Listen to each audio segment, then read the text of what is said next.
लहानांपासून ते मोठ्यांपर्यंत आवडणारा असा हा पदार्थ आहे फ्रेंच फ्राईज। तर अगदी बाहेर आपण खातो ना त्याच पद्धतीने आज आपण बनवणार आहोत फ्रेंच फ्राईज। तर ही फ्रेंच फ्राईज कॅफे स्टाईल आहे। कशा पद्धतीने बनवायचे आहे ते आणि बाहेर जसे खातो ना आपण अगदी तशाच पद्धतीने आपण आज बनवणार आहोत। तर चला रेसिपीला सुरुवात करूयात। इथे मी 5 मोठ्या आकाराचे बटाटे घेतलेले आहेत। याला आपण स्वच्छ धुवून बारीक कट करून घेणार आहोत। हे पहा, अशा पद्धतीने आपल्याला सर्व बटाटे कट करून घ्यायचे आहेत। बटाटे स्वच्छ धुवून कट करून घ्यायचे आहेत आणि त्यानंतर आपण एका बाउलमध्ये पाणी घेणार आहोत आणि पाण्यामध्ये हे 10 ते 15 मिनिटांसाठी ठेवायचे आहेत। चांगल्या पद्धतीने याला चांगल्या प्रकारे भिजवून द्यायचं आहे। याचं पूर्ण स्टार्च हे बटाट्याचं निघायला पाहिजे।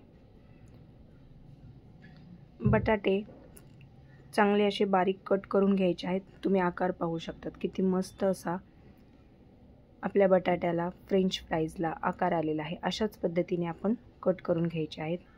हे सर्व असे मस्त चांगले धुवून घ्यायचे आहेत। हे पहा, आपले फ्रेंच फ्राईज आता आपण काढून घेणार आहोत। मी इथे पाणी गरम करायला ठेवलेलं आहे। पाण्याला चांगली उकळी येऊ द्यायची आहे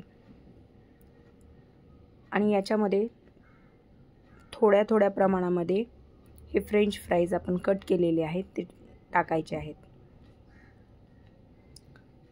हे 5 ते 6 मिनिटासाठी आपण याच्यामध्ये गरम पाण्यामध्ये हे उकळून घ्यायचे आहेत। जास्त याला शिजवायचे नाही आहे। फक्त एवढंच आपण याला 2 बोटांमध्ये दबेल इथपर्यंतच याला शिजवून घ्यायचं आहे। तुम्ही पाहू शकता थोडंसं यामध्ये मीठ घालायचं आहे। जास्त पण नाही घालायचं, चवीपुरतं घालायचं आहे, कारण हे पाण्यामध्ये मीठ याचं निघून जाणार आहे। वरतून आपण तळल्यानंतर परत ॲड करू शकतो याच्यामध्ये। आता हे सर्व फ्रेंच फ्राय आपण काढून घेणार आहोत। तुम्ही याला कपड्यावरती पण काढून घेऊ शकता। मी इथे चाळणीमध्ये सर्व पाणी याचं निथळून घ्यायचं आहे। याच्यामध्ये पाणी अजिबात राहायला नको आहे, नाहीतर मग कपड्यावर घेऊन, कॉटनच्या कपड्यावर घेऊन पण आपण काढून घेऊ शकतो आणि याला थोडंसं पुसून घ्यायचं आहे। पाणी चांगल्या प्रकारे याचं निथळलं गेलं पाहिजे।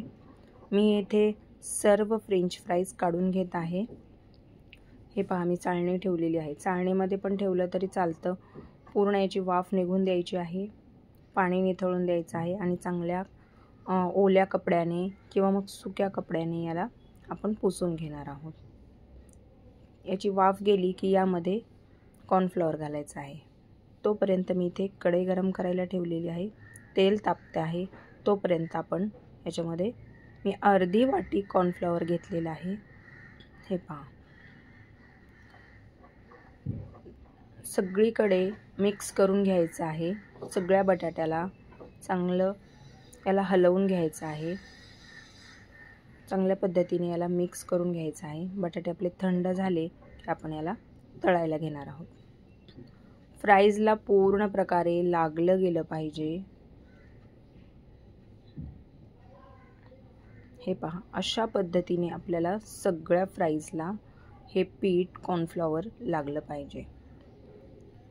तेल गरम झालं की याच्यामध्ये थोड्या थोड्या प्रमाणामध्ये फ्राईज घालायचे आहेत।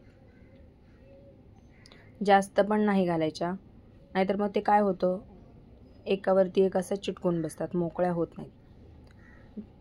गॅसची फ्लेम आहे ना ती लो टू मीडियमवरतीच ठेवायची आहे। जास्त आपण फास्ट जर ठेवला तर लगेच काय होतात, ते वरतून लाल होतात आणि आतमध्ये कच्च्याच राहतात।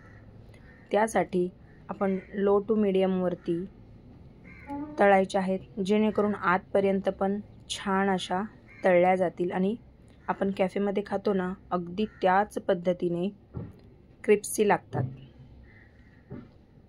तुम्ही पाहू शकता मस्त असा छान असा रंग आपल्या फ्रेंच फ्राईजला आलेला आहे। हे पहा, जास्त पण लाल नाही होऊ द्यायचं। अगदी गोल्डन ब्राऊन कलरच्या झाल्या की लगेच तुम्ही टिश्यूवरती पण काढून घेऊ शकता. तेल चांगलं निथळून द्यायचं आहे.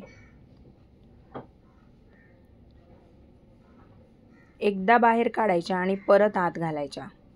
त्यामुळे काय होतं की वरचा जो कवर आहे त्याचा क्रिस्पी राहतो. त्यामुळे मी एकदा बाहेर काढल्या आणि परत आत घातल्या. तुम्ही बाहेर काढून पण परत डबल याला परत फ्राय करू शकतात. हे पहा, मस्त आपल्या फ्रेंच फ्राईज झालेले आहेत. तुम्ही पाहू शकता.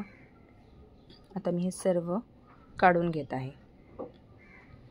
ह्या फ्रेंच फ्राईज सर्वांना, लहानांपासून मोठ्यांपर्यंत सर्वांना आवडतात. अगदी साधी आणि सोपी आणि लवकर अशी होणारी अशी ही रेसिपी आहे. याच्यामध्ये तुम्ही तुमच्या आवडीनुसार मीठ, तिखट वर्तन आपण ॲड करू शकतो. कोणाला आवडतं, कोणाला नाही आवडत, तर आपण आपल्या पद्धतीने याच्यावरती मसाले वगैरे तुम्ही घालून सॉससोबत खाऊ शकतात. लहान मुलांना तर हे फ्रेंच फ्राईज खूप आवडतात आणि घरच्या घरी आपण झटपट असं बनवून देऊ शकतो. तर तुम्हाला ही रेसिपी कशी वाटली मला कमेंट करून नक्की सांगा. आवडली तर लाईक करा, शेअर करा. पुन्हा भेटूया अशाच एका नवीन व्हिडिओसोबत. तोपर्यंत धन्यवाद.